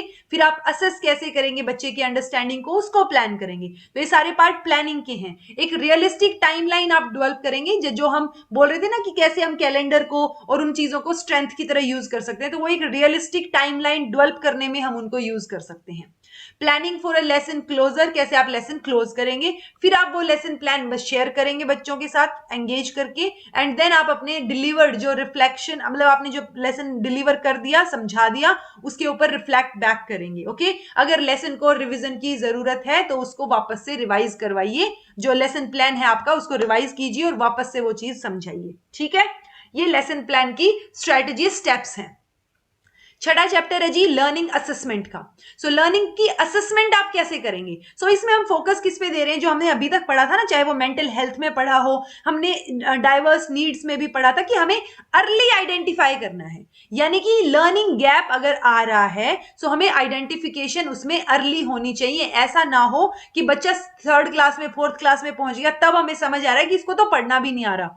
ठीक है, तो वो चीज क्या हो जाएगी, एक बहुत बड़ा लर्निंग गैप आ जाएगा। जो मैंने अभी एग्जाम्पल दिया ना कि 6th क्लास में बच्चे आ रहे हैं और उनको हिंदी पढ़नी नहीं आ रही है। ठीक है, अब उनको हिंदी के वर्ड्स अगर पढ़ने नहीं आ रहे तो गड़बड़ है ना, तो वो लर्निंग गैप तो बहुत बड़ा हो गया, क्योंकि हमें पढ़ने की चीजें तो 1st सेकंड में ही सिखा दी जानी चाहिए थी, राइट। सो वो लर्निंग गैप हमें जल्दी से जल्दी क्या करना है जी, उसको पता करना है, बताना है कि मतलब उसका आइडेंटिफिकेशन करना है, फिर इंटरवीन करना है। ओके, स्टेजेस इन्होंने FYL यानी foundational year level, 1st, 2nd, 3rd, 4th, 5th, 6th, age group 3 से 9 तक, ये 6 लेवल में इन्होंने डिवाइड कर रखा है। ओके, अगर हम ओवरऑल बात करें तो एक होलिस्टिक और पर्पसिव असेसमेंट हमें रखनी है। मतलब उसमें ये ना हो कि हम सिर्फ बच्चे को पढ़ना आ रहा है या नहीं वही देख रहे हैं, हमें करिकुलर एक्टिविटीज भी देखनी है, उसकी स्ट्रेंथ्स, नीड, सारी चीजों को आइडेंटिफाई करना है। अगर वहां पे स्कैफोल्ड की जरूरत पड़े तो स्कैफोल्ड के थ्रू इंटरवेंशन हमें करना है। स्कैफोल्ड वर्ड हमने वाइगोट्स्की में पढ़ा था, तो वाइगोट्स्की की स्कैफोल्डिंग को हम यहाँ यूज कर सकते हैं। Okay, collaborate to solve issues and areas concern, contribute to early identification, और अगर दिक्कत है कुछ उनमें, लर्निंग डिफिकल्टीज में या गैप आ रहा है कहीं ना कहीं, तो आप क्या करेंगे, फिर इंटरवीन करेंगे। ओके, देन दो तरीके से हम असेसमेंट कर सकते हैं। एक है, ये आप याद रखेंगे, एक स्कूल बेस्ड असेसमेंट है, यानी स्कूल के लेवल पे आप असेसमेंट कर रहे हैं, और एक है जी large scale standardise assessment. Standardised test बताया था ना मैंने, स्टैंडर्डाइज, नॉन स्टैंडर्डाइज, दो तरीके के टेस्ट हो सकते हैं, तो वो वहां से समझ लीजिएगा, मैंने अच्छे से पढ़ा रखा है। सो लार्ज स्केल पे भी हो सकती है और स्कूल बेस्ड हो सकती है। जब स्कूल बेस्ड की बात आएगी तो हमें ध्यान रखना है कि वो असेसमेंट स्ट्रेस फ्री हो। ऐसा ना हो कि स्ट्रेसफुल है उसमें कोई चीज और बच्चा अगले दिन टेस्ट से डरता आएगा ही नहीं, वो नहीं होना चाहिए। ठीक है, लार्जली क्वालिटेटिव ऑब्जर्वेशन के ऊपर चीजें बेस्ड रहेंगी जब स्कूल बेस्ड असेसमेंट की बात आएगी। ठीक है, टूल्स और टेक्निक्स की बात करेंगे तो बहुत सारे यूज कर सकते हैं। एनेक्डोटल रिकॉर्ड्स हो सकते हैं, चेकलिस्ट हो सकती है, पोर्टफोलियो हो सकता है, रूब्रिक्स हो सकता है, इंटरेक्शन हो सकती है, कुछ भी हो सकता है। ठीक है, सो उसमें मेजरली ऑब्जर्वेशन दिखेगा आपको इन सारे के सारे टूल्स में। सो क्वालिटेटिव ऑब्जर्वेशन के ऊपर ज्यादातर फोकस है। और फर्दर बात करें तो आप ऑब्जर्वेशन का यूज कर सकते हैं, सेल्फ असेसमेंट का यूज कर सकते हैं, पीयर असेसमेंट या पेरेंट असेसमेंट का यूज कर सकते हैं, पोर्टफोलियोज का यूज कर सकते हैं। नई और अलग चीज जो याद रखने वाली है वो है होलिस्टिक प्रोग्रेस कार्ड, यानी HPC। ठीक है, होलिस्टिक प्रोग्रेस कार्ड में क्या होगा, जैसे हमारे होता है ना, एक तो हम, हमारा जो कार्ड मिलता है उसमें हमें क्या मिल जाता है, बस एक ग्रेड मिल गया कि A है, B है, C है, that's it. But holistic progress में डिसएग्रीगेटेड रिपोर्टिंग होगी। यूजुअली हमसे अगर पूछा जाए तो हम पॉजिटिव वर्ड्स पे जाते हैं कि एग्रीगेटेड होनी चाहिए सारी चीजें, बट होलिस्टिक प्रोग्रेस कार्ड में डिसएग्रीगेटेड मतलब हर एक सब्जेक्ट का अलग चीज, हर एक, मतलब अगर हम ये देख रहे हैं स्पोर्ट्स में कैसे है, कॉम्पिटेंसी कैसी है, बोलने में कैसा है बच्चा, उसके अलग अलग स्कोर दे रहे हैं, हम अलग अलग रिपोर्ट कर रहे हैं सारी चीजों को। ओके, सो डिसएग्रीगेटेड रिपोर्टिंग है, एक साथ एक स्कोर, सिंगल स्कोर नहीं दे रहे हैं, सिंगल लेटर नहीं दे रहे हैं, डिसएग्रीगेटेड रिपोर्टिंग है, ये बात याद रखिएगा। रिपोर्ट्स मेनी यूनिक कॉम्पिटेंसीज, जो सिर्फ अकेडमिक ना हो, मतलब सिर्फ अकेडमिक चीजों पे फोकस करते हो, ये नहीं होना चाहिए कि साइंस में ए ग्रेड आ गया, उसमें ये आ गया, ये दैट्स इट, इतना नहीं है। हमें यूनिक कॉम्पिटेंसीज को भी रिपोर्ट करना है कि बच्चे में यूनिक क्या है, क्या कुछ अलग स्किल है उसमें, क्या वो चीज कुछ अलग कर पा रहा है। सो यूनिक कॉम्पिटेंसीज को हम रिपोर्ट करेंगे। Multiple learning outcomes are defined to indicate progress of the student in literacy, numeracy, जितने भी, मतलब हम मल्टीपल लर्निंग आउटकम्स पे ध्यान देंगे। ये नहीं है कि सिर्फ साइंस पढ़ ली, इंग्लिश पढ़ ली, हिंदी पढ़ ली, ये चीज होगी, नहीं। हमें न्यूमरेसी पे, साइकोमोटर स्किल्स पे, एनवायरमेंट की कितनी अवेयरनेस है, पर्सनल हाइजीन कैसी है, जैसे नाखून नाखून चेक होते हैं ना क्लास रूम में जाने से पहले असेंबली से, तो वो सारी चीजें, तो वो सारी चीजें भी आप रिपोर्ट करेंगे। ओके, पेंटिंग हो गई, ड्राइंग हो गया, क्ले वर्क हो गया, टॉय मेकिंग, सारी की सारी चीजें आप यूज कर सकते हैं बच्चों को असेस करने के लिए। ठीक है, सो स्टूडेंट असेसमेंट में आप यूज कर सकते हैं, सिंस जो ये इंडिकेटर्स या लर्निंग आउटकम्स जो है वो कॉम्प्रिहेंसिव है, तो आप कॉम्प्रिहेंसिव वे में इनमें से कुछ भी यूज कर सकते हैं। ओके, इन्फॉर्म्ड कन्वर्सेशन होनी चाहिए, मतलब जब आप पेरेंट टीचर मीटिंग रख रहे हैं तो वो चीज रिपोर्ट होगी, ये बात टीचर को भी पता होनी चाहिए, ये बात पेरेंट्स को भी पता होनी चाहिए, ये बात स्टूडेंट को भी पता होनी चाहिए, यानी आपने उनको ऑलरेडी इन्फॉर्म कर रखा है कि दिस विल बी रिपोर्टेड, ये इसको रिपोर्ट किया जाएगा। ओके, पेरेंट पीयर या सेल्फ असेसमेंट हो सकती है, ताकि हम एक 360 डिग्री प्रोग्रेस को रिपोर्ट कर सकें। 360 डिग्री प्रोग्रेस कैसे रिपोर्ट होगी, बच्चा, टीचर क्या सोच रहा है, पेरेंट्स कैसे असेस कर रहा है उसको, आसपास के बच्चे कैसे असेस कर रहे हैं, या वो खुद को कैसे असेस कर रहा है। सो होलिस्टिक प्रोग्रेस कार्ड की बात हो रही है, इसको याद रखिएगा। ये हो गया स्कूल बेस्ड असेसमेंट। दूसरा था जी लार्ज स्केल स्टैंडर्डाइज असेसमेंट। अब अगर लार्ज स्केल पे, अभी ये तो हमने स्मॉल स्केल पे थी ना चीजें स्कूल में, तो उसमें हमने कॉम्प्रिहेंसिव या एक क्वालिटेटिव वे में चीजें कर ली। अब हमारा फोकस रहेगा, जब लार्ज की बात आ गई तो एमसीक्यूज पे आ गए। हमारा असेसमेंट टूल जो है वो पोर्टफोलियो, एनेक्डोटल रिकॉर्ड, ऑब्जर्वेशन, उनसे शिफ्ट होके लार्ज स्केल वाले में किस पे आ गया, एमसीक्यूज पे आ गए हम लोग। ठीक है, अब ये जो एमसीक्यूज हैं इसके थ्रू जब हम असेस करेंगे तो वो कैसे असेस होगा, ऑब्वियसली सर्वे करना पड़ेगा हमें। तो नेशनल अचीवमेंट सर्वे, NAS फाउंडेशनल लर्निंग के लिए हम करेंगे। कब किया जाएगा? 2021 में। हो सकता है कर लिया गया हो अब तक, ठीक है। उसकी रिपोर्ट भी आ गई हो, मैंने चेक नहीं की है, ठीक है। अ study will be undertaken by NCERT. ये जो एनएएस सर्वे है ये एनसीईआरटी करेगा परख के अंडर, ठीक है। कोलैबोरेशन किसके साथ रहेगी? सीबीएसई और स्टेट या यूनियन टेरिटरीज के साथ रहेगी। परख की फुल फॉर्म बहुत सारे एग्जाम में पूछी गई है, चाहे वो प्रिंसिपल का हो, चाहे वो टीचर का हो, कोई भी हो। परख की फुल फॉर्म याद रखिएगा। परख कहाँ मेंशन है? ये हमारे जो पॉलिसी है ना हमारी 2020 की, वहां करवा रखा है। और वहां पे जो जो इंपॉर्टेंट मैंने बताई है ना कि ये टर्म्स या ये फुल फॉर्म्स इंपॉर्टेंट है, वो कहीं ना कहीं किसी ना किसी एग्जाम में आई हैं मेरे पढ़ाने के बाद भी। सो ट्रस्ट मी, 2020 की पॉलिसी अच्छे से कर लीजिएगा, ठीक है जी। तो ये फर्स्ट लार्ज स्केल असेसमेंट होगा, जो कि ये जो बेंचमार्क स्टडी होगी फाउंडेशनल लिटरेसी के लिए, जिसमें ओरल, रीडिंग, फ्लुएंसी, सारी लैंग्वेजेस की भी इंक्लूडेड मानी जाएगी। ओके, सो ओवरऑल बात क्या है? एनएएस सर्वे करवाया जाएगा लार्ज स्केल की, जब हम बात कर रहे हैं उसकी। चैप्टर 7 में जी टीचर का रोल दे रखा है, बहुत अच्छा होना चाहिए, चाइल्ड सेंटर्ड होना चाहिए, एक्टिविटीज करवानी है, सब कुछ ध्यान रखना है वाली सिचुएशन। याद करने वाली चीज है नहीं, सिर्फ एक निष्ठा के अलावा। निष्ठा में आप लोगों को ऑलरेडी लीडर वाला जो पोर्शन पर्सपेक्टिव्स ऑन लीडरशिप करवाया था, वहां दिखा चुकी हूं, बता चुकी हूं, फुल फॉर्म याद रखिएगा। चैप्टर 8 इंपॉर्टेंट है, याद रखना है, एक दो चीजें नहीं भी दिखेंगी। स्कूल रेडीनेस और स्कूल प्रिपरेशन मॉड्यूल की बात करता है चैप्टर 8, जो कि हमारे एकेडमिक एस्पेक्ट में लास्ट चैप्टर है। Okay, so need of school readiness. So अगर स्कूल रेडीनेस मतलब बच्चा स्कूल जाने के लिए क्या रेडी है? क्या स्कूल बच्चे को लेने के लिए रेडी है, मतलब उसका एनवायरमेंट और चीजें, या फैमिली अपने बच्चे को भेजने के लिए रेडी है? सो ये तीनों के तीनों डायमेंशंस रहेंगे। ओके, सो एक कॉम्प्रिहेंसिव डेफिनेशन की अगर हम बात करें तो फ्रेमवर्क में क्या आ जाएगी? दो कैरेक्टरिस्टिक्स दिखेंगी, एक ट्रांजिशन और एक कॉम्पिटेंसी गेन करना, और तीन डायमेंशन दिखेंगे। और वो तीन डायमेंशन क्या है? बच्चे की रेडीनेस स्कूल के लिए, स्कूल की रेडीनेस बच्चे के लिए, और फैमिली या कम्युनिटी की रेडीनेस स्कूल के लिए, ठीक है। सो जो नेशनल अर्ली जो एन ये था हमारा ECCE, जो national early childhood care and education curriculum framework है, इसकी फुल फॉर्म भी मैंने करवाई थी कि कई बार पूछ ली जाती है कि ऐसे बोल देंगे NECCECF, ठीक है।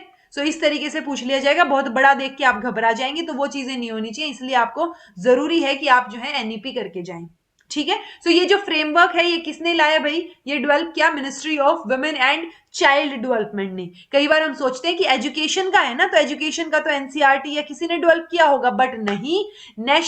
ये जो early childhood care and education का करिकुलम फ्रेमवर्क है, ये ministry of women and child development ने बनाया है, ये बात याद रखनी है।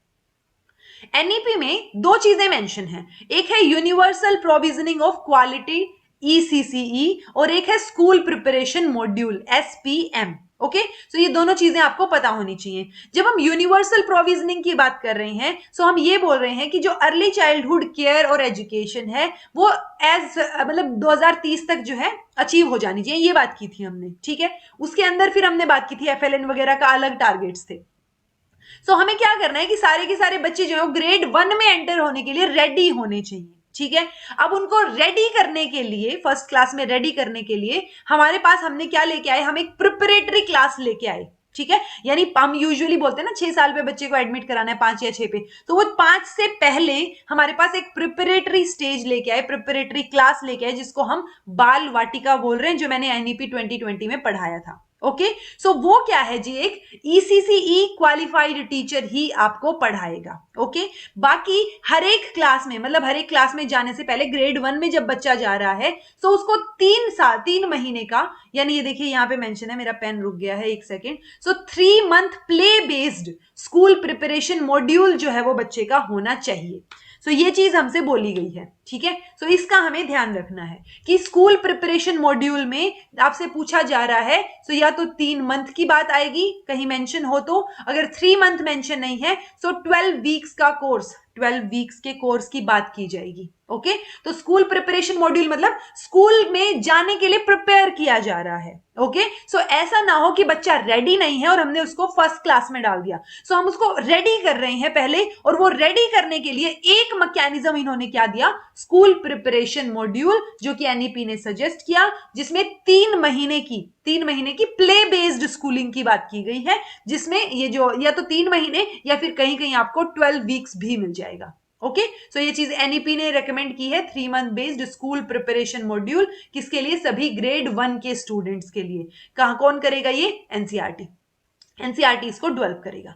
एनसीईआरटी ने फिर 3 महीने, ये तो इन्होंने सजेस्ट किया था, तो एनसीईआरटी ने डेवलप कर लिया। क्या डेवलप किया? स्कूल प्रिपरेशन बेस के ऊपर, और जिसको कोई भी स्टेट या यूनियन टेरिटरी जो है वो अपने बेसिस पे, अपनी नीड्स के हिसाब से मॉडिफाई करके उसको अडोप्ट कर सकते हैं। तो स्कूल प्रिपरेशन मॉड्यूल की फुल फॉर्म याद रखिए एसपीएम की, 3 महीने या 12 वीक्स, ये याद रखिएगा। कई जगह हो सकता है 3 महीने की बजाय 12 वीक दिया मिले, तो दोनों में देख लीजिएगा जो ऑप्शन में हो। ओके, तो ये देखिए, ये दे रखा है जी, uh school preparation module is essentially around 12 weeks of developmentally appropriate instructions, किस पे? क्लास 1 की बिगनिंग पे। ठीक है, तो ये एक्सपेक्ट किया जा रहा है कि इसमें हम क्या करेंगे, बच्चों को मतलब ओवरऑल चीजें, क्लास में बैठते कैसे हैं, अल्फाबेट्स क्या होते हैं, वर्ड्स क्या होते हैं, कौन कौन से कलर्स होते हैं, सो वो सारी चीजें पेरेंट्स के साथ और पीयर के साथ कोलैबोरेट करके हम उसको सिखा देंगे, ताकि वो फर्स्ट क्लास में जाने के लिए रेडी हो। ओके, ये सारा का सारी जो 8 चैप्टर्स थे बहुत इंपॉर्टेंट थे, जिसमें जो चीज याद करने को बोली उसको कर लीजिएगा। कहीं से क्वेश्चन आ गया और नहीं याद हुआ तो फिर बोलोगे कि मैंने बताया नहीं था। ओके, पार्ट ए हो गया है कंप्लीट। पार्ट बी में आते हैं एडमिनिस्ट्रेटिव एस्पेक्ट। एडमिनिस्ट्रेटिव एस्पेक्ट में एनसीईआरटी का भी रोल है, एससीईआरटी का भी रोल है, जो हमारे ब्लॉक रिसोर्स सेंटर्स हैं, बीआरसीज फुल फॉर्म याद रखिएगा। ठीक है, बीआरसी, एससीईआरटी की फुल फॉर्म याद रखिएगा। तो ये फुल फॉर्म आपको याद रखनी पड़ेगी, कहीं भी पूछी जा सकती हैं। फिर हम बोलेंगे कि ये तो इजी सा था, ये क्यों नहीं ध्यान हुआ, और वो इजी में इतने कंफ्यूजिंग ऑप्शंस आपको देंगे कि आपको समझ नहीं आएगा कि क्या था। तो इसलिए आपको पता होनी चाहिए पहले से, ताकि ध्यान रहे। बीआरसी होगी, एक सीआरसी भी होता है, cluster resource centre. Okay, so ये सारी फुल फॉर्म्स आप ध्यान रखेंगे जो बताई हैं। देन जी, गोल सेटिंग, ठीक है, then pedagogical aspect and curriculum, teaching learning material या प्रोसेस कैसा होगा, capacity building, learning assessment, stakeholders क्या रहेंगे, उनका क्या रोल रहेगा, एक robust IT system, information and technology का सिस्टम हमारे पास अच्छा होना चाहिए। तो ये सारी चीजें किस लेवल पे बात हो रही है? नेशनल मिशन स्ट्रेटेजिक प्लानिंग की बात हो रही है, कि आप गोल को सेट करेंगे, सारी चीजों का ध्यान रखेंगे। और जब गोल सेटिंग की बात आ रही है ना, तो इन्होंने कुछ चीजें मेंशन की हैं, हो सकता है इन स्लाइड्स में से क्वेश्चन आ जाए। ओके, सो इन्होंने कुछ लक्ष्य, कुछ टारगेट्स जो है वो सेट किए हैं, जैसे बाल वाटिका यानी क्लास 5th से लेके 6th तक के लिए। ओके, और मतलब क्या क्या चीजें डेवलप करनी है, ये टारगेट्स होने चाहिए कि जब बच्चा बाल वाटिका से बाहर निकले तो बच्चे को क्या क्या आता हो। ओके, सो ओरल लैंग्वेज की बात करें तो वो अपने फ्रेंड्स और टीचर्स से बात कर पाए, जो पोएम्स उसको सिखाई गई हैं उनको बोल पाए। रीडिंग की बात करें तो वो अपने बुक्स जो है वो रीड कर पाए वाली सिचुएशन। अगर याद रखना है तो ये 4th पॉइंट याद रख सकते हैं कि रीड सिंपल वर्ड्स जिसमें 2-3 अल्फाबेट हैं, वो वाले वर्ड वो पढ़ पाए। एक चीज हो गई। राइटिंग में स्क्रिबल कर पाए, पेंट कर पाए, जो उसके दिमाग में, दिल में चल रहा है वो बता पाए। न्यूमरेसी की बात करेंगे, सो कोरिलेट कर पाए, न्यूमरल्स को काउंट कर पाए, ऑब्जेक्ट्स को अप टू 10, यानी कि जब बच्चा 5 से 6 साल का है उसके बीच में हमें इसको सिखाना है, 2-3 अल्फाबेट वाले वर्ड वो पढ़ पाए, 10 तक काउंटिंग कर पाए। ठीक है, पढ़ पाए उन चीजों को, इस पे फोकस रखिए।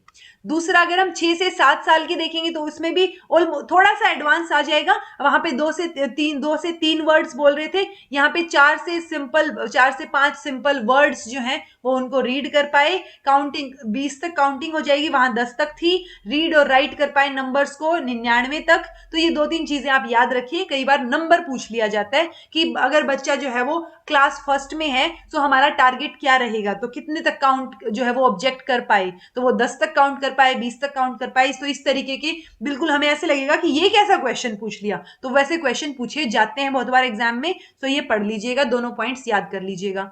देन ये 8 से 10 सेंटेंसेस पे आ गए। जब बच्चा 2nd क्लास में है, so approximately 45 to 60 words per minute correctly वो बोल पाए, स्पीड उसकी इतनी होनी चाहिए। ठीक है, सो 8 से 10 सेंटेंसेस अननोन टेक्स्ट अगर उसको दिया है तो वो उसको स्पीड के साथ, क्लैरिटी के साथ पढ़ पाए, कॉम्प्रीहेंड कर पाए। न्यूमरेसी की बात करेंगे, सो नंबर अब कहां तक आ गया जी? 999 तक आ गया, जो 99 था पिछले वाले में। ठीक है, अब एडिशन और सब्ट्रैक्शन कर पाए वो up to 99। Sum not exceeding 99 in daily life situation, तो एक्सीड नहीं कर रहे हैं हम, 99 से ज्यादा नहीं कर रहे हैं। देन आता है जी 3rd क्लास का बच्चा। इसमें जो रीड और राइट वाला नंबर पिछले में 99 में था, इसमें रीडिंग और राइटिंग आ गई 9999। ठीक है, तो इस तरीके। और जो सम पिछले में सम क्या था, 99 तक था सम, यहाँ पे क्या आ गया? 999 आ गया। ठीक है। सो ये आप एक टेबल बना सकते हैं खुद के लिए कि रीडिंग और राइटिंग की कहां पे क्या टर्म्स दी गई हैं, ये चारों तीनों क्लासेस के लिए और बाल वाटिका के लिए। ओके, तो इस तरीके के क्वेश्चन आपसे पूछे जा सकते हैं। अब ये सब चीजें करने के लिए मतलब चीज जो अचीव करने हैं ना, अभी जो इतने ऑब्जेक्टिव्स बना लिए, इतनी बड़ी बड़ी बातें कर ली, सो उसके लिए दीक्षा प्लेटफॉर्म जो है उसको एक्सटेंड किया गया। दीक्षा प्लेटफॉर्म इसके अंदर नहीं बनाया गया है, ठीक है, डेवलप नहीं किया गया है नया। दीक्षा प्लेटफॉर्म ऑलरेडी एग्जिस्ट करता है, उसको थोड़ा एक्सटेंड कर दिया गया एफएलएन के लिए। ओके, सो वहां पे क्या मिलेगा हमें वहां पे हमें टीचर और लीडरशिप ट्रेनिंग मिलेगी। टीचर्स के लिए है ये बेसिकली, अगर कोई आपके आसपास टीचर है स्पेसिफिकली सरकारी स्कूल में, तो वो आपको बता देंगे। तो वो लोग आपको, कई बार मैंने अपनी मम्मी को भी देखा है बहुत बार इस पे प्रोग्राम्स देखते हुए, ठीक है। सो वो चीजें आपको देखने को मिलेंगी कि टीचर और leadership training, lesson plans teachers देख रहे हैं, एक्सप्लेनेशन कंटेंट मिलेगा उनको, फिर प्रैक्टिस करने के लिए क्वेश्चंस भी मिलेंगे, क्विज भी होगा। तो ये सारी चीजें एक पैडागोजी प्रिपेयर करने के लिए है, देखा जाए तो कि पढ़ाना कैसे है। ओके, सो उसके लिए यहाँ पे दीक्षा प्लेटफॉर्म के ऊपर भी क्या हो रहा है जी, चीजें प्रोवाइड करवाई जा रही हैं। अगली टर्म है शगुन रिपोजिटरी। वर्ड याद रखिएगा, शगुन। शगुन का अगर हम मतलब देखेंगे तो ये वर्ड किससे आता है, शाला।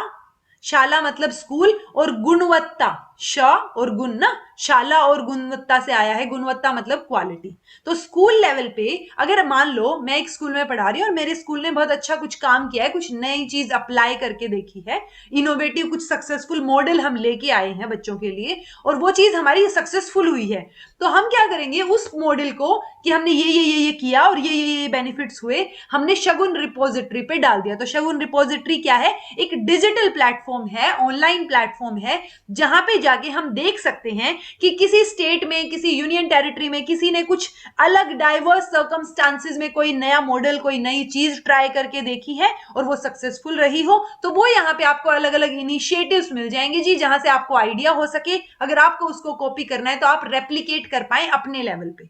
ठीक है, तो शगुन रिपोजिटरी वर्ड याद रखिएगा।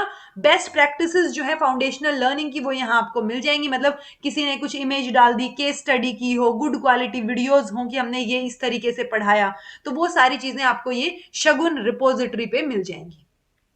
अब ब्रॉड लेवल पे इन्होंने कुछ एक मेंशन कर रखे हैं एग्जाम्पल के तौर पे, हो सकता है डीप में पूछे गए तो ये प्रोग्राम्स पूछ लिए जाएं। यानी कि जो अलग अलग कंट्रीज हैं उन्होंने फाउंडेशनल स्किल को एक्वायर करने के लिए, यूनिवर्सली एक्वायर करने के लिए कुछ रैपिड प्रोग्रेस दिखाई। जैसे ब्राजील ने मिनास जिरैस मिशन जो है वो शुरू किया, क्या इंश्योर करने के लिए, every child would be reading and writing by the age of 8, 8वीं क्लास तक का हर बच्चा, 8वें साल मतलब 8 साल तक का हर बच्चा रीड कर पाएगा, राइट कर पाएगा। ये ब्राजील ने मिनास जिरैस मिशन जो है वो शुरू किया। तो ये वर्ड याद रख लीजिएगा, कई बार पूछ लिया जाता, हो सकता है पूछ लिया जाए कि मिनास जिरैस मिशन किसने शुरू किया, तो वो ब्राजील ने शुरू किया। ऐसे ही साउथ अफ्रीका में लॉन्च किया गया फुंडा वनडे, टीचर्स को ट्रेन करने के लिए। फिलीपींस ने यूज किया, लॉन्च किया बासा फिलीपींस, बासा फिलीपींस यानी फर्स्ट से लेके थर्ड ग्रेड तक बच्चों की रीडिंग स्किल को इंप्रूव करने के लिए। केनिया ने विद कोलैबोरेशन विद यूएसएआईडी और डीएफआईडी एक लॉन्च किया टूसम, TUSOME टूसम, ताकि जो 7 मिलियन चिल्ड्रन हैं ग्रेड फर्स्ट और थर्ड के वो पढ़ पाए। ओके, सो ये 4 कंट्रीज इन्होंने मेंशन किए हैं और इन 4 कंट्रीज के 4 प्रोग्राम्स मेंशन किए हैं, लिख लीजिएगा इनको एटलीस्ट, ये तो पता हो आपको कि मिनास जिरैस मिशन है तो वो ब्राजील ने दिया है। ओके, अब ये तो इंटरनेशनल लेवल की बात हो गई, देश में क्या हो रहा है। सो देश में हो रहा है जी मिशन प्रेरणा उत्तर प्रदेश में। पूछा जा सकता है मिशन प्रेरणा कहाँ का है, तो उत्तर प्रदेश का है ये। सक्षम हरियाणा, ऑब्वियसली हरियाणा का है, 2017 में शुरू किया था। देन पढ़ो पंजाब, ये पढ़ो पंजाब पढ़ाओ पंजाब, तो ये किस में आ गया जी, पंजाब का है ऑब्वियसली।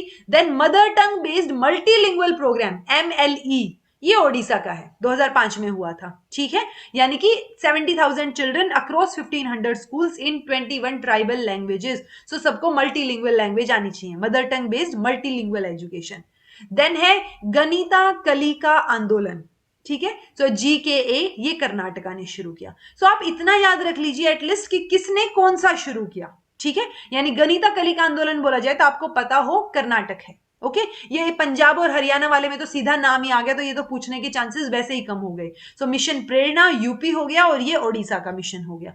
सो ये वो मिशन है जो इसमें मेंशन कर रखे हैं। ओके ये दो टर्म्स हैं जिनकी फुल फॉर्म आपको पता होनी चाहिए, बाकी कोई टर्म ऐसी है नहीं। वो एक आधी टर्म है जैसे बीआरसी है, ब्लॉक रिसोर्स सेंटर, एससीआरटी हो गया, एनसीआरटी हो गया, ये मैं आपको ऑलरेडी जो है किसमें करवा चुकी हूँ, एनईपी में वो टर्म्स बता चुकी हूँ। ठीक है सो ये एक तो है SARTHAQ यानी students and teachers holistic advancement through quality education, ये फुल फॉर्म है जी सार्थक की। देन है एनडीआर यानी नेशनल डिजिटल एजुकेशन आर्किटेक्चर। ठीक है सो ये चीजें, ये फुल फॉर्म आप याद रखिए। आई थिंक यहाँ पे कुछ आर से वर्ड रह गया, इसकी फुल फॉर्म एक बार आप देख लीजिए, अगर मैं वरना कमेंट पिन कर दूंगी। ठीक है चलिए ग्लोसरी, ये जो 332 पेज की रिपोर्ट है ना, जो 332 पेज का निपुण की गाइडलाइंस एंड डॉक्यूमेंट है जो मैंने पढ़ाया अभी आपको, ग्लोसरी जो है इसकी पहले 2 पेज पे ग्लोसरी दे रखी है, मतलब कोई टर्म दी और उसका मतलब दे रखा है, जैसे एमरजेंट लिटरेसी हो गया या कोई और वर्ड, फर्स्ट जनरेशन स्टूडेंट्स हो गया। तो इस तरीके के कुछ एक वर्ड्स दिए हुए हैं, वो वर्ड्स आप क्या करेंगे जी, याद एक बार पढ़ लीजिएगा, ऑटोमेटिकली समझ आ जाएंगे। ठीक है अब ये तो हो गया अभी तक की बात। अब आपको एक और चीज मैं दिखाती हूं, ये तो मैंने आपको पूरा डॉक्यूमेंट आपके लिए पढ़ा और मैंने सारी चीजें की। अब आपके पास एक और चीज मिलेगी आपको, इसका लिंक मैं डाल दूंगी, ये पीआईबी की वेबसाइट पे इन्होंने दे रखा है। ठीक है निपुण भारत का ये पीपीटीसी दे रखी है 25 पेजेस की। तो आप ये 25 पेजेस की रीडिंग ले सकते हैं, आपको वो 332 वाले पेजेस की सारों की रीडिंग लेने की जरूरत नहीं है, वो मैंने बहुत डिटेल में बहुत अच्छे से करवा दिया है आपको। अब आपको उसमें और कुछ पढ़ने की, एक रीडिंग की भी जरूरत नहीं है, उस पीडीएफ की जरूरत नहीं है। ओके तो ये पढ़ लीजिएगा एक बार, इसका मैं लिंक डाल दूंगी। इन्होंने भी सेम चीजें बताई हैं बट थोड़ा सा एक ब्रॉड और आइडिया हो जाएगा आपको। 20 आप नोट्स मांगते हैं ना, तो ये एक तरीके से नोट्स का काम कर जाएंगे आपके लिए। ठीक है जैसे एक तो ये याद रखेंगे 2026 वाला जो मिशन है, मतलब 2026-27 तक कंप्लीट करना है, हाईएस्ट प्रायोरिटी दी जा रही है, 3rd क्लास तक की बात हो रही है। ठीक है और उसमें रीडिंग की बात हो रही है, राइटिंग की बात हो रही है और मैथ्स की बात हो रही है, तीनों चीजों की लर्निंग और बेसिक लाइफ स्किल। तो ये 4 चीजों की बात हमें सिखानी है। फाउंडेशनल लिटरेसी न्यूमरेसी होता क्या है, ये मैंने आपको टर्म्स में बताए थे, यहाँ इन्होंने एक्सप्लेन कर दिए कि oral language development, D coding, reading fluency, ये सारी चीजें, ये फाउंडेशनल न्यूमरेसी में आ गई चीजें, डाटा हैंडलिंग वगैरह जो बताई थी। ये निपुण भारत का विजन दे दिया इन्होंने कि भाई कंप्लीट करना है चीजों को 26-27 तक।